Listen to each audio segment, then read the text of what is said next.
난 아버지가 정말 이해가 안 가. 맞으면 쳐맞으면서. 쳐 맞으면서. 사랑의 기본은 그거잖아. 번식이다, 번식. 뭐 김일성이 전쟁 왜 일으켰어? 고독하니까. 첫 문장이 이제 바다는 크레파스보다 진한 푸르고 육중한 비누를 무겁게 뒤치하면서 숨을 쉰다. 와, 이 너무 멋진 표현이다. 그러면서 너 이제 빨갱이 아니면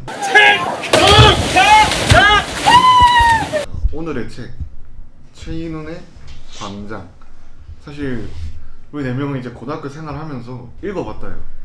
물론 토막글이지만 뒷문으로. 수능 특강 이런 데서 그치. 사실 안 봤을 리가 없거든. 이제 무슨 대답하면 중립고 그 부분만 수능 특강에 나오니까. 사실 이 책의 저자는 이제 최인훈 작가. 몇 년 전에 돌아가셨더라고. 그리고 월남 경험이 있으셔. 북한과 남한을 모두 겪어본 거죠. 이로 인해 최인훈 작가의 글은 분단 현실을 담고 있는 경우가 많아. 그래서 이 책은 또 앞에 보니까 개정을 많이 겪었대. 글에 대한 애정이 느껴지더라고, 어느 정도. 이제 이 내용의 이제 플롯을 전쟁 포로들을 수송하고 있는 타고르호 위에서 이제 주인공 이명준이 과거 회상을 하는 식으로 이야기가 진행되지. 이제 그 과거 회상의 이야기를 좀 해보자면, 이명준은 이제 해방이 된 후 어머니가 서울로 오지. 그 아빠는 북한으로 가지. 이제 어머니는 일찍이 돌아가시고 이제 아버지의 옛 친구인 변씨 집에 얹혀 살게 되지. 그러다가 이제 철학과 3년이 됩니다. 정도가 됐죠, 정도가. 변씨의 집에서 윤혜를 만나요. 윤혜를 만나고 사랑에 빠지지. 이후 북으로 가서 이제 아버지가 북에서 이제 고위직 관리가 됐어. 대남 방송에 이제 나온다 그러거든. 그것 때문에 이제 고위부에 몇 번 끌려가게 되지. 그러면서 이제 이후 윤혜의 집에서 얹혀 살다가 이제 술집 주인의 언지를 듣고 월북을 하게 되지. 북한으로 가면. 이후 이제 선전을 담당하는 직원이라 해야 되나? 선전을 담당하는 일을 하면서 활동을 하게 되는데, 그러던 중 이제 북한에서는 은혜를 만나게 돼. 은혜와는 뭐 모스크바 문제가 있다요. 모스크바 문제 등으로 헤어짐을 갖지만 한국 전쟁으로 인해 낙동강 전선에서 우연히 다시 만나게 되지. 이제 다시 두 사람은 사랑을 나누고, 근데 결국 은혜는 전사하지. 그 의무병으로 왔다, 메딕으로 전사하게 되고, 이제 이명준도 포로로서 이제 거제도에 우리 포로 수용소 있었다. 거제도에 갇히게 되지. 이후 포로 송환 관련 이야기를 듣던 중 중립국으로 가기로 결정하고 타고르호에 승선을 하게 되는 거지. 줄거리 끝. 빈 공간은 좀 있지만 그건 뭐 크게 중요한 이야기라 생각이 안 해서 그냥 크게 굵직굵직한 이야기들은 흐름만. 일단 첫 번째로 기억에 남는 등장인물. 나는 책을 읽을 때 항상 내가 생각해서 그렇지만 나는 등장인물에 대해서 잘 기억을 못해. 그러니까 등장인물이 이름이 뭐였는지 이런 것도 잘 기억을 못하고, 그래서 내가 국포자인가? 그래서 내가 항상 수능 때도 막 국어를 포기했었거든. 그래서 내가 책에 대해 익숙하지가 않아. 근데 이제 처음으로 이제 내가 진짜 책을 읽는데 이렇게 오문오바답을 생각하면서 아, 내가 기억에 남는 등장인물이 누가 있을까? 라는 생각을 하고, 아, 기억에 남는 사건이 뭐가 있을까를 생각을 하고 책을 읽으니까 좀 다르더라고. 난 제일 내가 기억에 남는 등장인물이 아버지야. 아버지. 난 아버지가 정말 이해가 안 가. 그 자식도 있고 자기 부인도 이제 먹여 살려는 입장에서 어떻게 보면 자기의 그 사상적 이념을 펼치기 위해 북으로 이렇게 가족들을 내버려 두고 올라갔잖아. 나는 그게 난 그게 좀 책임감 있는 모습인가? 나는 솔직히 아버지라는 사람이 아무리 자기가 그런 사상적인 이념이 있더라도 난 좀 가족들을 부양했으면 좋겠고, 그런 거를 좀 억제하면서 하는 게 이제 아버지의 그릇이 아닌가, 아버지가 할 역할이 아닌가 하면서 이제 자식들한테 이제 그런 걸 좀 가르치고, 어떻게 보면 자기의 꿈을 펼칠 수 있게, 자기의 생각을 펼칠 수 있게 좀 도와주는 역할을 했더라면 좀 더 이 주인공이 좀 더 올바른 삶을 하고, 맨 마지막에 죽었잖아. 난 죽었다고 생각했거든. 맞지. 그치? 바다 위에서 뛰어내리니까 너무 슬픈 거야. 어떻게 보면 둘 다 선택을 못하고 그 중간 가림막에서 죽었으니까 그게 너무 슬퍼가지고, 아버지라는 사람이 좀 더 교육을 잘했더라면 좀 더 올바른 길로 자기가 나아갈 수 있지 않았을까라는 생각이 들었어. 근데 확실히 좀 북에 월북했을 때도 약간 좀 이해가 안 되는 행동이 있다. 그치? 막 이렇게 막 내뱉고 나니까 뭐 토닥여 준다든지 잘 때 좀 이면적인 모습이긴 하네. 또 그렇게 생각해 보니까. 그러니까 미안한 마음과 어떻게 보면 그런 마음 둘 중에 저울질을 잡았을 때 이렇게 간 사람들은 전자니까, 나는 이제 후자가 좀 더 맞지 않나? 약간 이런 생각을 하는 거지. 실제로 북한에 있을 때는 잘 도와준다. 휴가도 가게 해주고, 힘들면 여기 가라 말도 해주고. 아 그리고 난 이게 수필이 그 소설인지 몰랐거든. 난 진짜 수필인 줄 알았어. 왜냐면 알고 보니까 이 작가님도 북에 있다가 남으로 내려왔잖아. 근데 반대로 이제 이 주인공이 남에 있다가 북으로 올라갔다가 다시 자살을 한 거니까 나는 뭔가 진짜 실존 인물처럼 느껴지더라고. 그래서 뭔가 등장인물 중에서도 주인공이 뭔가 좀 인상이 깊었고, 기억에 남는 사건 내용, 와 나 이거는 한 사건을 꼽자면 취조실? 그 북한 말 쓰면서 막 때리면서 너희 아버지 어떤 사람인 줄 알아? 막 이러면서 막 시비 걸고 어떤 게 하나라도 뭐 어떻게든 억지로 끌어내려고 하는 모습이 참 마음이 아프던데, 그거를 그 대학생이 앉아가지고 이렇게 취조하는 사람이 주먹으로 이렇게 때렸는데 그 표현이 어떻게 표현을 쓰냐면 이렇게 맞고 이렇게 쓰러졌는데 코피를 흘렸는데 피를 보자마자 두려움이 없어졌대. 그리고 웃음이 나왔대. 그게 약간 얼마나 어이가 없고 억울하면 그런 정도의 느낌을 받았을까라는 그런 공포감이 참 우리 현대인들이 살아감에 있어서 그런 역사들이 정말 소중하구나. 기억에 남는 문장이랑 표현은 이것도 진짜 꼽기가 힘들었는데, 맨 처음에 첫 문장, 나는 맨 처음에 이제 광장이랑 구운몽을 읽어야 된다고 제남이한테 들었을 때 난 첫 문장만 알고 있었거든. 그 크레파스 뭐 이런 이야기, 그런 이야기는 하도 사람들이 막 엄청 유명한 문장이다라고 말을 해주니까 그 문장만 알았는데, 나는 그 문장 말고 남한이랑 북한이랑 어디로 갈지 선택을 할 때 어디로 올래 막 이렇게 물었을 때 계속 중립국 이렇게 수능 특강 부분. 그치. 그 수능 특강 부분 끝에 이런 표현이 있어. 준다고 바다를 마실 수 없는 일, 사람이 마시기는 한 사발의 물, 준다는 것도 허황하고 가지기니 함도 철없는 일. 이게 참 이 주인공이 준다고 바다를 마실 수 없는 일, 이게 진짜 서로 막 데리고 오려고 애월복걸 하는데 그 두 개 다 그 사상적 이념에 대해 너무 자기가 생각한 것도 다르고 문제점도 다 이렇게 직접적으로 보니까 그게 참, 실제로 이 바닷물을 마실 수도 없는데 짜잖아. 실제로 바닷물이 짜잖아.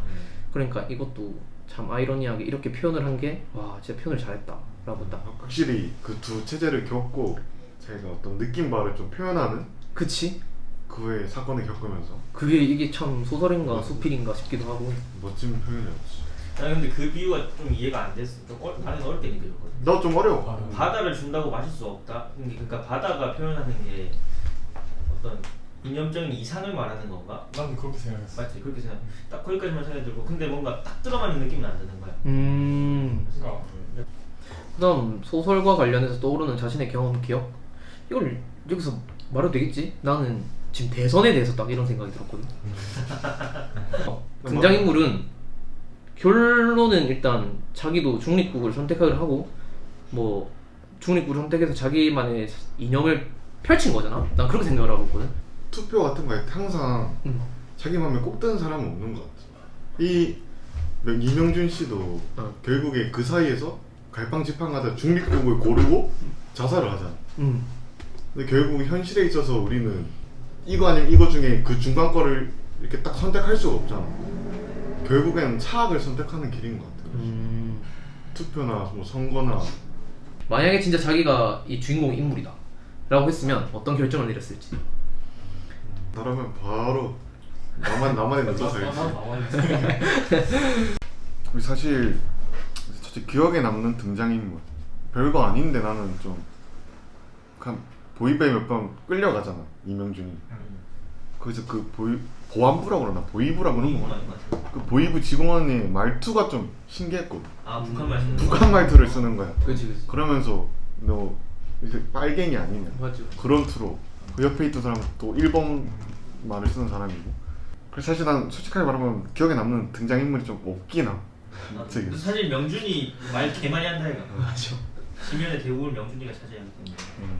다른 인물들이 큰 비중을 갖지 않는 것 같거든. 맞아. 여자 빼고는 윤혜랑 은혜 빼고는. 기억에 남는 사건 내용을 말해보자면 나는 이제 남한과 북한의 이제 광장과 밀실에 대해 묘사를 하는 부분들 있잖아.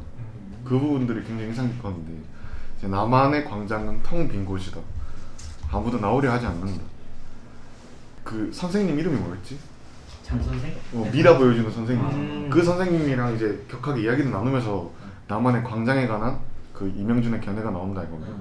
그리고 이제 보안부에서 남한에서 이제 본인의 밀실이 부서지는 경험을 하게 되지. 맞으면 쳐맞으면서. 처음 맞으면서 밀실의 문이 부서진 거지.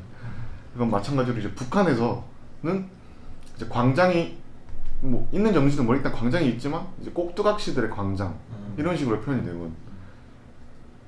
그래서 나는 기억에 남는 사건 내용 이렇게 밀실과 광장에 대한 묘사를 하는 부분, 남한과 북한에 있어서 그 부분이 굉장히 인상 깊었고, 기억에 남는 표현. 근데 최인원 작가님이 이게 글 자체는 뭔가 굉장히 어렵게 쓰는 느낌인데 표현은 굉장히 아름다운 표현이 많았다 생각하고. 인정. 그래서 나는 근데 책을 딱 펴자마자 첫 문장이 굉장히 나는 반칙이다니. 왜? 첫 문장 개 좋았다니까. 먼저 하던 이제 첫 문장이 이제 바다는 크레파스보다 진한 푸르고 육중한 비늘을 무겁게 뒤차면서 숨을 쉰다. 와, 이 너무 멋진 표현이다. 사실 이 책과 비슷하게 느낌을 받았던 책을 하나 예시로 들자면 이제 김훈 칼의 노래 첫 문장이 버려진 섬들마다 꽃은 피었단가 꽃들을 피웠단가. 사실 김훈 작가도 그 첫 문장을 쓰는데 12번인가 고쳤대. 근데 뒤에 내용을 보니까 이 작가 최인원 작가도 3번인가 고쳤더라고. 그러면서 사실 그 첫 문장이 제일 어렵구나 그런 생각이 들더라. 이제 네 번째로 소설에 관련된 뭐 나의 기억이나 내용 이런 걸 이야기하는 차례다요. 나는 이제 좀 그 전에 읽었던 책들이랑 살짝 연결이 되는 부분이 있더라. 가짜뉴스 경제학 읽었을 때인가 이해관계의 파편화 이런 얘기가 나온다. 이제 남한의 광장에 관해 이명준이 떠드는 내용에 있어서 이제 타락하고 추악한 남한의 광장을 비판하면서 이제 그들에게 중요한 것은 자기의 방, 밀실뿐이다 이런 식으로 말을 하거든. 이제 그리고 광장에 가지는 느낌은 불신뿐이다. 남한 사람들이요. 결국 사람들이 각자 밀실만을 중요하게 생각하게 된다. 근데 이는 뭔가 내가 생각해봤을 때 현재까지도 이어지고 있는 거야. 왜 그렇게 생각하냐면 이제 사람들이 광장에 불신을 가지는 것을 우리가 굳이 말을 안 해도 알고 있잖아. 느끼고 있다. 이제 그 이유에 대해 생각해보자면 일단 여전히 광장에서 굉장히 불합리하고 그런 추악한 일들이 많이 일어나. 그리고 간유경에서 나온 이해관계의 파편화 있다. 이해관계의 파편화 또한 한 몫을 하는 것 같거든. 사람들이 밀실로만 등을 돌리게 만드는 이유에 이제 이해관계의 파편화는 광장이라는 공간을 뭔가 찢는 역할을 하는 것 같아.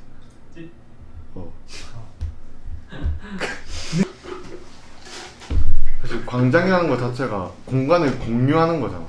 그러니까 이해관계의 파편화가 그런 공유를 어렵게 만든다 생각해. 공통의 이해관계가 사라지는 거 말하는 거 같지. 그치. 이제 광장이란 이제 많은 사람들의 사회적 교류가 일어나는 공간인데 사회적 교류는 접점이 있어야 가능하잖아. 이제 접점이 점점 줄어드는 와중에 광장은 점점 세분화되고 밀실화되는 건 아닌지 광장이 그런 생각이 들어요. 하고 싶었던 이야기는 그 이해관계의 파편화와 광장이 점점 사라지는 이유와 어느 정도 연관이 있지 않을까 그런 생각을 한번 말해보고 싶었던 거고, 그 밖에 이야기하고 싶었던 건 이제 뭐 광장과 밀실에 대해서도 한번 이야기 나눠보고 싶고, 이제 그런 생각이 들더라.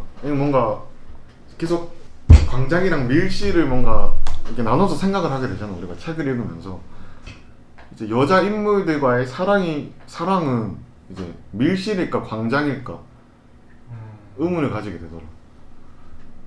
이것도 한번 이야기해봤으면 좋겠고, 그리고 중립국의 의미 같은 것도 한번 이야기해봤으면 좋겠고, 그리고 난 또 개인적으로 마지막에 책의 결말에 보면 이제 이명준이 푸른 광장을 향해 간다고 표현이 돼 있거든. 그래서 결국에는 광장으로 간 거잖아, 그럼. 그래서 그 결말 부분에 대해서도 한번 이야기해보고 싶어. 사실 푸른 광장이 바다를 비교한 거다 이거.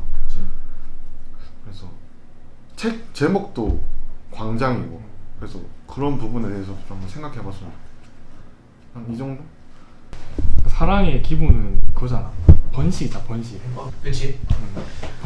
번식에서 다 출발하는 건데, 약간 플라톤하고 이런 사람들 보면은 사랑은 결국 이제 자기 보존, 자기 확대에 있다.